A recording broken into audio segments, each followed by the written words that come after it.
અત્યારે હાલ દેશ અને દુનિયાભરના લોકો વડાપ્રધાન નરેન્દ્ર મોદીને શુભકામનાઓ પાઠવી રહ્યા છે કે ભારત દેશના સૌથી લાંબા ચૂંટાયેલા વડાપ્રધાન તરીકે તેમણે સેવા નિભાવી છે કે ફરજ નિભાવી છે અને અત્યારે હાલ પણ તેઓ વડાપ્રધાન છે।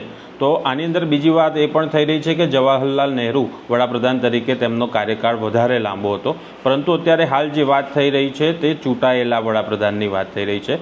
વડાપ્રધાન જવાહરલાલ નહેરુ જ્યારે વડાપ્રધાન બન્યા ત્યારે દેશ આઝાદ જ થયો હતો ને ત્યારે પહેલું ઇલેક્શન જ્યારે 1952ની અંદર થયું ત્યાં સુધી તેઓ પહેલા વડાપ્રધાન રહ્યા, પરંતુ જો તે કાર્યકાળની વાત કરીએ તો જવાહરલાલ નહેરુનો કાર્યકાળ વધારે લાંબો હતો।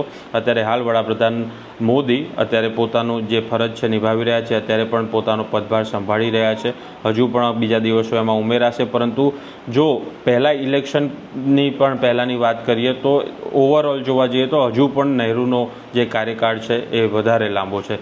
તમારું આ સમગ્ર મામલે શું કહેવું છે, કોમેન્ટ કરીને જરૂરથી જણાવજો।